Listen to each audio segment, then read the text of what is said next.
And thanks for reaching out to me a while back. So I'm glad we were finally able to make this happen. So yeah.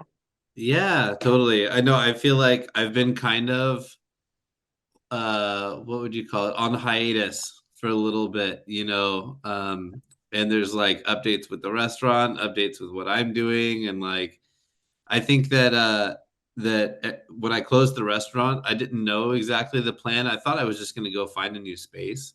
Hmm.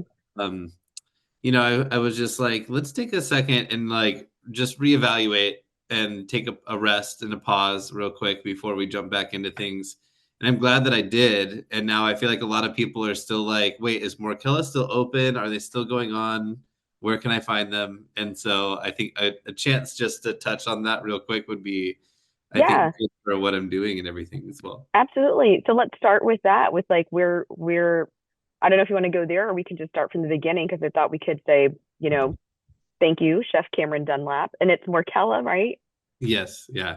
I know a lot of people say, well, Morchella. You've been a chef for roughly half of your life at this point. So for those who are seeing you for the first time, tell us about, what made you become a chef and how half of your life has been spent dedicated to that. Sure. Well, let's see. So, I've been a chef for about 15 years. I think it keeps growing every year at this point. So, somewhere around half my life. And originally, I was just so curious and found that I was good at a thing, and as a young person, you try to find something that you're good at and just try to pursue it. And I just fell in love with cooking.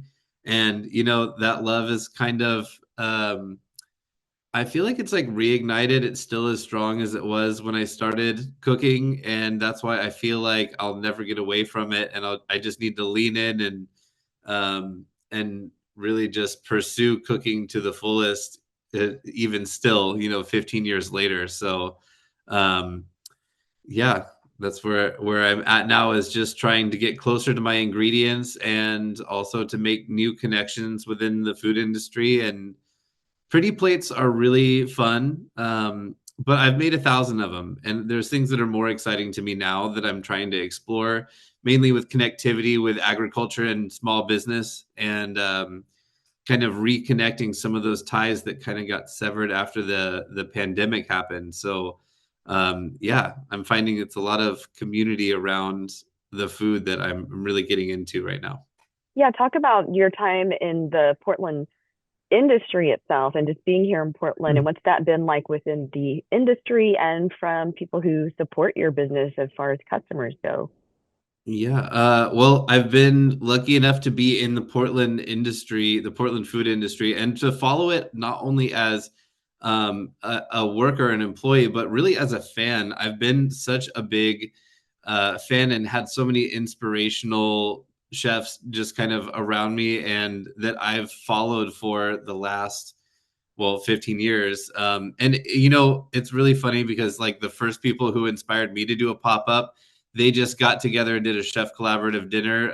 The guys from Holdfast. So they're all talking about that right now. And to see that is really cool, almost 10 years later, where they were, I think, Restaurant of the Year in 2015, actually. So 10 years later, here they are doing the same thing. Um, I've always been really inspired by what Portland does, and we kind of don't really care about fitting in the mold. We tend to push that a little bit and have a lot of exciting food. And I feel like I got to see how that transformed or how the pandemic transformed Portland after that. I feel like 2017 until kind of last year or the year before, it's been kind of this like slump where there was a really awesome crowd of chefs, and then things started to get a little bit shaky and the pandemic hit. And then now we have another generation coming up, and I'm not the new generation anymore. I'm part of the later or older guard, you might say, and it's really cool to see what people are doing now. And so now I'm finding that there's a whole bunch of new faces, and it's really cool to go out and meet them all and see what they're doing. Yeah, you're in a place where you can actually be passing that information and mentoring, isn't that pretty cool to Yeah. realize? And I'm sure you're doing a lot of that right now. So talk about how you just mentioned you did this pause and what led up to that and what you're going through right now after hitting that bit of a pause for you and as you look ahead. Sure. So near the end of 20 or of December, or I guess November, we were coming to the end of our lease, and things with my business partner and I, we were supposed to split up at the end of 3 years, and that split up did not do me very well. So I just kind of sat there with this decision about, continuing with a ton of extra pressure on there, or really kind of realigning with my original ideas and my original goals. And after 3 years, there's so many things that you do to try to pivot and whatnot that happened during the after period of the pandemic. I feel like there's a time period we should have a name for it, post pandemic. But yeah, I just sat there and said the grass is greener somewhere else, and it was never the location that I had dreamed of. At this point, when I dream something, I really go after it and I make it happen. And I know that I've done that year after year, and I've seen all my dreams come true. So why would I settle with a restaurant that I wasn't super in love with? Because this is all about loving what you do and loving, being in the space you're in all the time, and just continually being able to love doing it. That's kind of part of the sustainability about being a chef is you gotta love it. So we left that space, and then we kind of touched around at a couple. Let's see, we were at a wine bar, and then we were looking for the next thing to do. And then I made a new friend up in Seattle, Chef Shoda, who was on Top Chef. And man, he invited me up, and we did a month-long collaboration up there. And I feel like it really just showed me that this is absolutely what I'm supposed to be doing, and that what I have is something I'm really proud of, and that I'm very ingredient driven as a chef, which was something that he brought up, which I didn't really even think about. But I love my ingredients, and so I kind of left that time up in Seattle just kind of imagining what was next for Morchella. And so over the last, I would say, 4 or 5 months, I've just been kind of reimagining that the original dream was to have a restaurant on the top of a hill, surrounded by my farm and surrounded by the woods. And, I have found kind of the place for that, and it's not going to be in Portland, and it's going to be at a winery up in Ridgefield, Washington, more than likely. So I'm kind of I've already started a farm. I actually just went up there yesterday and with my 8-year-old for 3 hours and planted hundreds and hundreds of seeds. So we have 60-foot rows, and we got 10 of them already tilled, ready to go. And I was just standing up there in the middle of this field one day after tilling, and I was just like the imagination of, or I guess that visual of that first dream that I had was popping up there, like in the middle of the field, surrounded by the woods. And I was like, I think I'm tilling the beginning of my dream right here. I think it just started. And so, we're taking some time to build that and to have, I guess I'll pause on that for a second just to say, when I do have a restaurant again, I want to do it a little differently. I want to play by my rules. I don't like the rules that the world has set out for restaurants. I find that they are pretty steep to go up against that, especially as a solo operator without a big team, without a ton of resources behind you. So one of the things that I really wanted to focus on as a chef for my restaurant concept was to have the farm guiding the restaurant before we build the restaurant. So step one was the farm, and I feel like we're already there. We're seeing that's already started right now, and a couple more years, we're seeing what the timeline works out to be like. But we'll be doing a lot of events up at the winery in the meantime. So we do have our first kind of big event that's coming up at the end of the month, May 31st. We're doing a giant raw bar, and we have Copper River Salmon is donating some fish to us, and we have a ton of oysters coming from Cascade Organics, and wine, of course, from Confluent. So I'm able to put all these beautiful ideas into one place and have enough room to grow and to do all these big ideas, and bring the community out to see it all happen. So that's kind of where we are right now. Yeah.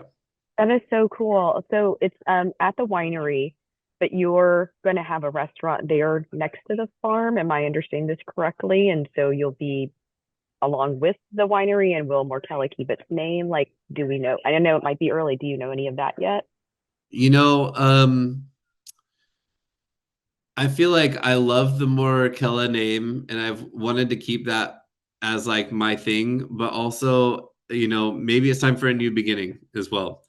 I can't say for certain what that will end up being, but I think the real thing is like my brand of food is, from the forest and from the field kind of straight to your plate.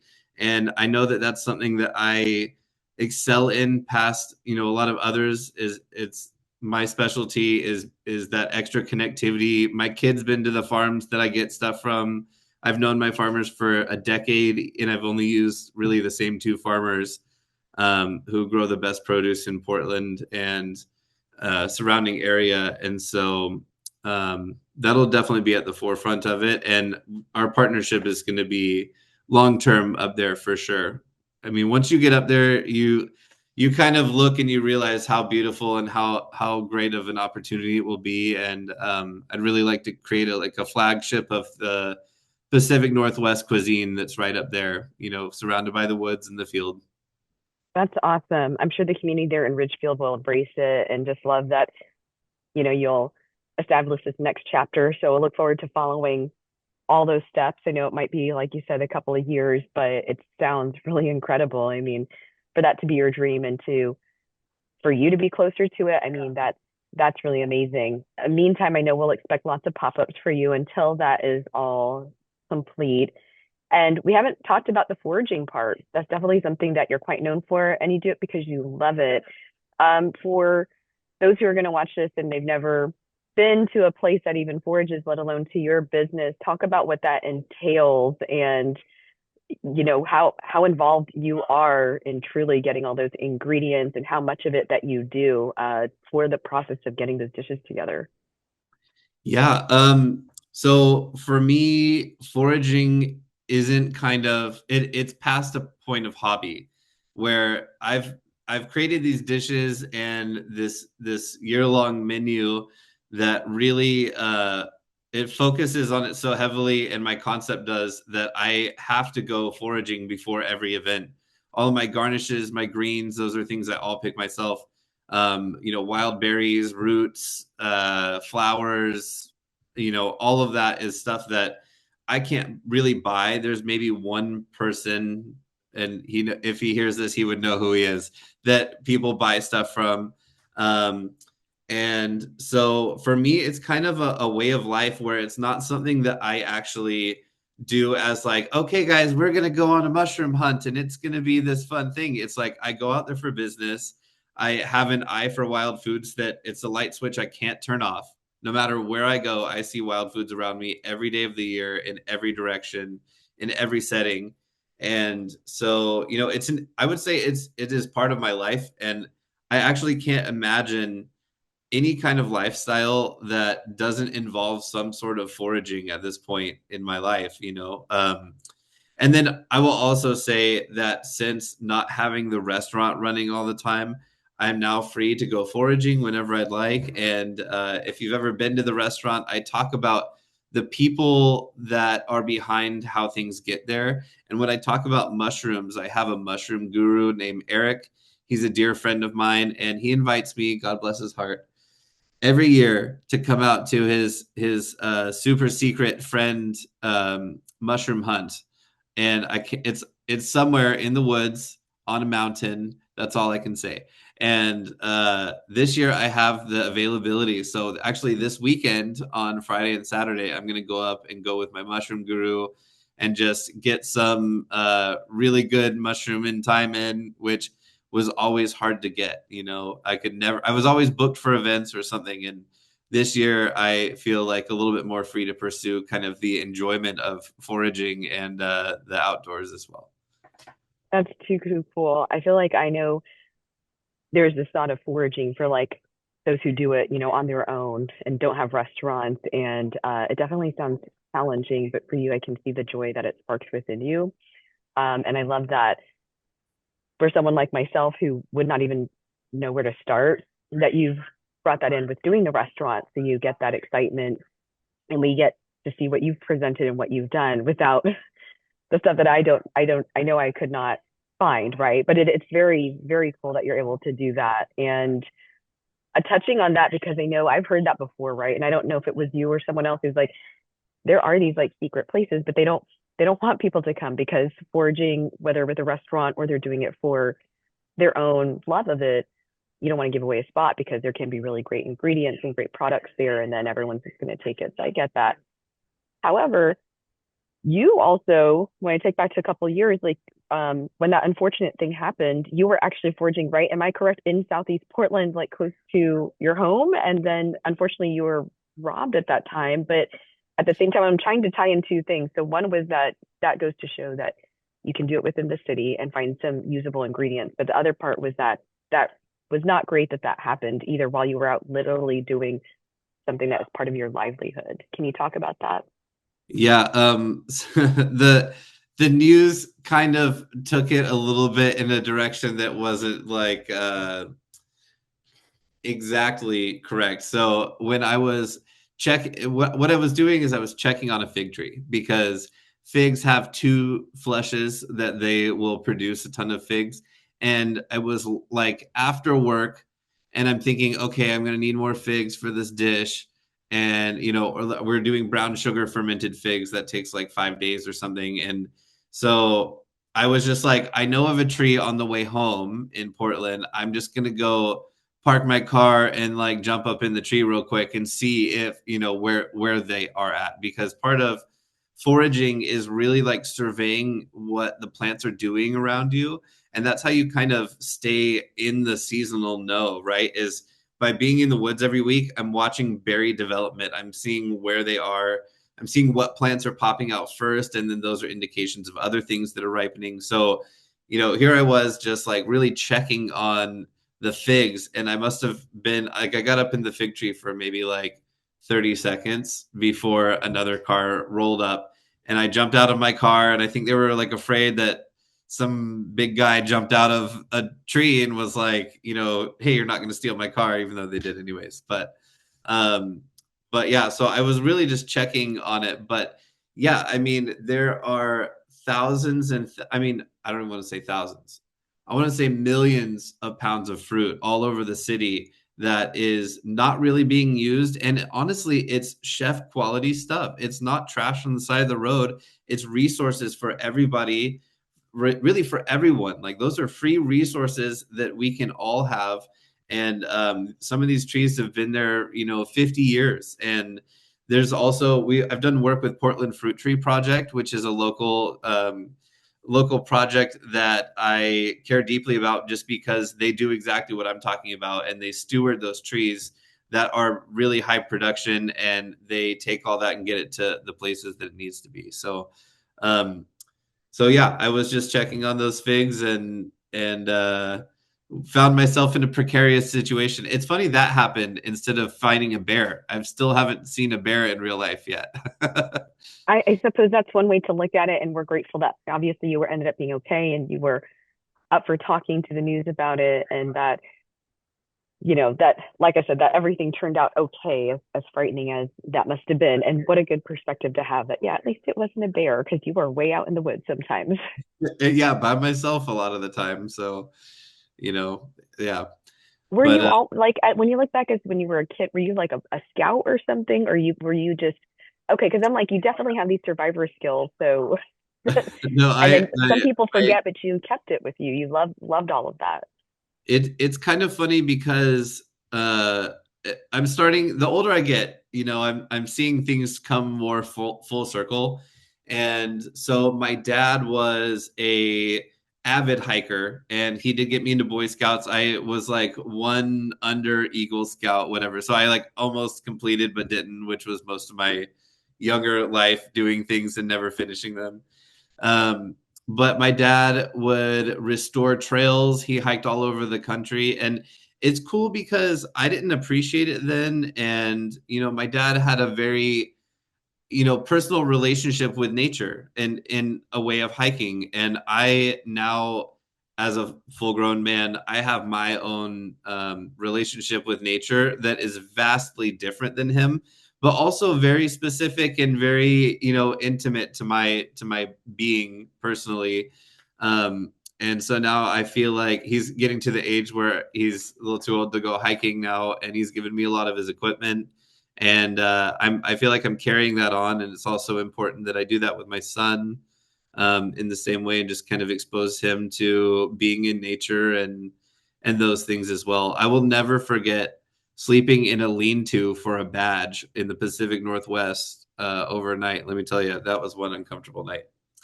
Oh my goodness. But But then you did it, and I like how it didn't turn you away. It made you continue to love this kind of experience, you know? And you, like I said, it goes back to this is your livelihood. And that, I think that's pretty special and pretty unique. The name Mortella, how is that significant to you? Of all the names you could have chosen, why that one? Well, I will start with saying that I wanted to call it Stellaria at first, which is a different plant that's chickweed, but nobody knows what chickweed is. So I decided to go with something that's a little bit more noticeable or like easily identifiable. I feel like morels are kind of iconic in the way of high end and hyper seasonal cuisine. If you are a restaurant in the Pacific Northwest and you are, highly seasonally focused and you don't have morels in springtime, it's like, what are you doing? But but yeah, so I just decided to go with that. And then also I love it because it's kind of the chase. Like when you go out for mushrooms, it's like you're on the hunt, it's not actually hunting, but it does feel like it's something you have to go and pursue. It's not just something that's everywhere around you. Like I put a lot of my time into plants and herbalism and kind of knowing how to use everything around you. But with mushrooms, a lot of the times, we're talking 2.5, 3 hour drive each way to go get this thing. We're talking about a lot of hiking, a fair amount of work to just go find this really special ingredient because we're so excited about it. And I love that. That's kind of that. I feel like that really embodies what foraging is to me, and also what my concept of food is really. And hence the name. And of course, and I like that explanation. It's one of my favorite questions to ask is the name chosen because I know that's not like something that happened very, you know, quickly. So Yeah. thanks for sharing that. Can you Yeah. believe we've been talking for almost 20 minutes now? So we're getting close to wrapping up. That's why I love that we're able to do this and have this conversation because I just find what you do fascinating and I'm glad that you're able to share so much. I did have a couple like one quick thing though, because you're such a survivalist, and we are a TV channel. Is this like, have you ever, like, would you be on Survivor or like, but then you mentioned knowing Shota, like, could we ever see you on Top Chef? Is this Mm. in your future by any chance? Have you thought about any of those things so people could see a little bit more of you and what you do, either survivalist or as a chef surviving a competition? Sure. Yeah, well, I'll say I have applied for Top Chef for the last like 3 or 4 years. I would love to get on that, but it's a huge pool of chefs, and I think you got to do it every year until they see you. But I know they've seen me. I've gotten to like the last interview round where they're kind of like either you get through on this one or you don't, but like if you get through to this next round then you're on the show essentially. So I'm on the radar. And then I do think that I've been doing, well, I don't think, I know I've been doing a lot of film work recently, just with different products and different cinematographers. So I think that there's definitely some kind of future in that, where I would like to share a lot of my experiences and a lot of my knowledge in that kind of media. So yeah, I would say highly possible. Yeah. Very cool. Most likely Top Chef, not Survivor. I don't think I would I wouldn't like Survivor that much, I think. Or like they had one called Chef versus Wild, and I'm like, I might be like kind of comfortable now compared to my younger years, so I would rather take the Top Chef challenge, I Yeah, think. very good point. As much as you like it, you're like, you don't want to rough it all the time. Like, so yeah, Yeah. foraging on your own terms. That is really cool. And I think I and a lot of people will learn a lot from, I did not know about that with the Top Chef behind the scenes process. So that's very cool. And I can, now that you said it, I can only imagine how that process must go. So that's very cool. And a lot of us are rooting for you. It's cool when we see locals on there as we have seen in the past. So that would be very awesome. With that, Chef Cameron Dunlap of Morchella, currently doing pop-ups, and maybe a year or two from now, restaurant of his dreams will be built. Thank you so, so much. Of course, I'll talk to you soon.